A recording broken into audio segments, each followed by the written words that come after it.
Welcome to this film about Step 2 of the EIC Accelerator. My name is Heather Marshall-heyman and I work as International Manager at Swelife. Step 2 is where you submit the full proposal.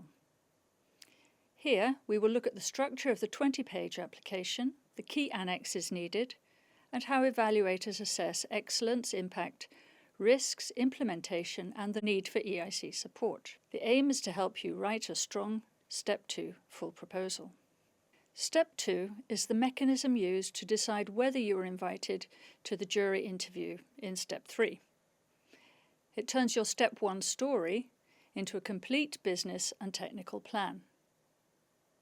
In 2026, there will be 6 full proposal deadlines: 7th of January, 4th of March, 6th of May, 8th of July, 2nd of September and 4th of November, all at 1700 hours Brussels time.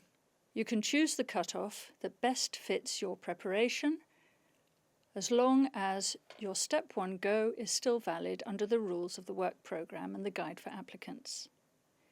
Each full proposal is first reviewed by a technology expert with a strong technical and business background. They assess the innovation, the market case, risks and funding need, and produce a written report. Then, an evaluation panel of at least 3 experts will analyse your proposal together with the technology expert's report. They score the 3 criteria: excellence, impact, and the level of risk, implementation and need for union support, from 0 to 5. You must reach at least 4 out of 5 in each criterion and 13 out of 15 overall to be considered competitive.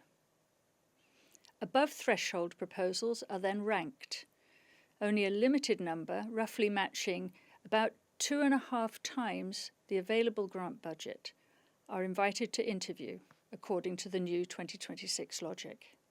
The Step 2 package includes a 20-page application form, structured according to the same 3 evaluation criteria as in Step 1. A detailed work plan organised into work packages with milestones, a lump sum budget, financials and funding plan including the distribution between grant and investment and expected co-investment, an IP and freedom to operate information, evidence of traction such as pilots, letters of intent, commercial contracts or strategic partnerships, and then a standard ownership control form. Templates are provided for all except the freedom to operate information. An updated 10-slide deck and 3-minute film will also be included that will help evaluators visualize your case and understand the team behind it. You can find more information about the pitch deck and film in the previous film about the short application. The pitch deck should be an updated version that is aligned to the full proposal. But bear in mind that this deck will be the one that you must use to present in a 10-minute pitch to an investor panel if you get to the interview stage. So the deck needs to work both as a standalone deck and as an investor pitch material. You are free to use the same film as you submitted in Step 1, which is perfectly fine if there are no major changes needed. Under excellence, evaluators will want to see that your innovation is genuinely breakthrough or highly innovative and not just incremental. They will want a clear explanation of how you go beyond the state of the art, including realistic alternative solutions, and not just a generic statement of uniqueness. They will check that you're already at TRL 6 or higher, with evidence such as prototypes tested in relevant environments or pilot lines, preclinical, clinical data, etc. Then they will look for credible technical roadmap that will take you to TRL 8 or 9 by the end of the project or soon after, depending on your scope. Finally, they focus on your IP and your freedom to operate, what protection you have, patents, trade secrets, data and know-how, what you plan to obtain, and whether you have considered third-party rights in key markets. When you write the excellence part of the 20-page proposal, start with the problem and the current practice. How do users solve this today, and with which limitations? This will set up your value. Describe your solution and the core technical innovations in a clear, structured language. Avoid marketing jargon. Focus on what is technically different and new. Wherever possible, quantify improvements, speed, accuracy, cost per unit, emissions, energy use, downtime, etc. Concrete numbers are much more convincing than adjectives. State your current TRL and target TRL. Attach evidence such as test results or pilot outcomes or certifications in annexes and refer to them briefly in the main text. Outline your IP and freedom to operate, any key patents filed or granted, searches done, any identified risks, and how you plan to manage them. Under impact, evaluators will move from good technology to a convincing business case. They're looking for clear target customer segments and specific use cases, not generic information. A well-argued market size and a realistic share that you might capture with assumptions stated. They want to see a business model that fits your sector, pricing logic, margins, sales cycles and channels. A structured go-to-market and scale-up plan, including geography, regulatory path, industrialization, and partnerships. They will want to see financial projections that are consistent with the business model and the requested EIC support. How will the EIC money get you to a point where private capital can take over? A credible explanation of your EU-level impact, including jobs and growth and contribution to the environment or the digital transition, a reduced dependency on strategic technologies or value chains. To write a strong impact section, build a bottom-up market model that includes the number of target customers, expected adoption and average revenue per customer. Check that your revenue projections follow on from this logic. Ensure that your profit and loss, your cash flow and funding plan line up with the narrative and the timing of the EIC grant and investment and your private investors. Identify key partners and explain clearly what each will do. Letters of intent or MOUs should go in the annex and refer to them here. Wherever possible, use real traction data like numbers of pilots, LOIs, paying customers, or pipeline value. This will reduce any perceived market risk. For broader EU impact, pick a few metrics like tons of CO2 avoided or percentage of imports replaced. It could be the number of patients treated or units of critical material saved. Show how you estimate these. Think of this section as a professional investor case, but written in a way that also highlights EU policy relevance. The third criterion combines team, project plan, and funding rationale. Evaluators will ask, does the team have the skills and experience to develop the technology and build a scalable business? Are governance and decision-making clear and appropriate for growth? Is the work plan well structured into work packages with logical milestones and realistic timing and resources? Does the proposal contain a specific risk analysis, such as technical or market, regulatory and financial, and concrete mitigation actions? Is there a case where private investors alone would struggle due to high risk, long time to market or strategic nature, but where EIC support could unlock substantial private co-investment later? For this criterion, write as if you are explaining your execution plan to a serious investor. Describe governance and ownership, founders, key stakeholders, board structure, and how management is incentivized. Clarify who leads the tech, who leads the business, and how decisions are taken. Make sure each work package is tied either to a technical milestone, such as TRL progression or validation or certification, or to a commercial milestone, like first regulatory approval. first 10 customers or industrial scale-up.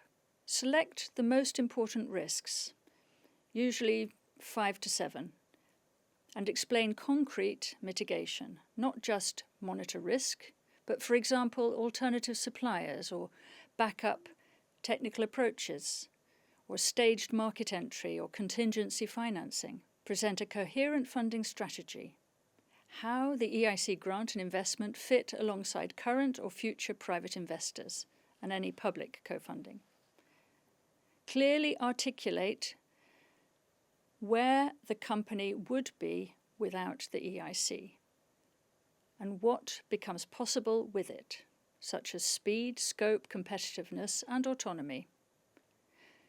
This gives the evaluators the confidence that the money and time are well thought through. Now to the annexes. The EIC uses a lump sum model. Each work package is assigned a fixed lump sum amount paid when its milestones are achieved. The detailed budget table you provide is mainly for evaluators to judge whether your lump sum is reasonable and justified. The evaluators will check whether the tasks, the personnel and resources described for each work package match the requested lump sum, whether the cost level is appropriate to the scale and ambition of your project, and whether the milestones are specific and measurable and appropriate checkpoints for payment and risk control. You should design your work plan so that an external expert can follow the logic from objective to tasks to resources to milestones to the lump sum without guessing. For the EIC Accelerator, the financial plan and equity needs are put into a standard form provided in the portal. You use the Excel to show your costs, expected revenues, and all funding sources over the next 3 to 5 years. Make sure it clearly indicates the grant amount you request, the equity amount you request, and how much comes from other investors or your own funds. These figures should be consistent with what you write in the application around your funding narrative. The form is where the evaluators can quickly check whether your numbers are realistic and aligned with your milestones and overall story. Freedom to operate means you can make, use and sell your product in your target markets without infringing other people's intellectual property. It is not enough to say that you've filed a patent. You also need to show that there is no obvious blocking third-party rights. For an EIC proposal, you should show that you understand the IP landscape, identify the main patents or IP families around your technology, look at who holds them, and consider whether they might block your route to market in the EU and any other regions. In the application, summarize your freedom to operate position. Describe what searches or analyses you have done, any potential issues, and how you plan to manage them. The aim is to give evaluators confidence that you can actually commercialize your innovation. Letters of intent are there to support your case. For EIC evaluators, letters of intent are simple but powerful evidence that your solution is not just interesting on paper. They help reduce perceived market and adoption risk by showing that real organizations are willing to pilot, evaluate, or adopt your solution. Focus on getting a few strong, specific letters of intent from credible sources rather than many generic ones.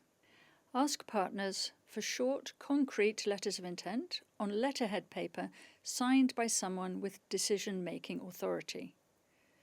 Each letter should say who they are, why your solution matters in their context, and what they intend to do with it. It's a non-binding document, but should be specific enough to show real intent, including a rough sense of scale or timing where possible. In your EIC proposal, refer to your letters of intent explicitly in the impact and implementation sections and link them to specific work packages or milestones. Place the full letters of intent in the annex, and in this way evaluators can see that your forecasts and adoption plans are grounded in real interest. Letters of intent from investors are not mandatory, but they can be very helpful. They show evaluators that you already have a real interest from private investors and that EIC support would help unlock future investment rounds. Ask investors for short, concrete letters on their letterhead, stating who they are, their typical ticket size, and that they are interested in considering an investment. In your application, refer to these investor LOIs when you describe your funding strategy and financial plan. This strengthens your argument that EIC funding will help crowd in private capital and reduce financial risk. Here are some of the most common weaknesses seen by evaluators. Firstly, the TRL level, or validation claimed, is not evidenced. For example, saying TRL 7 without clear data from relevant environments.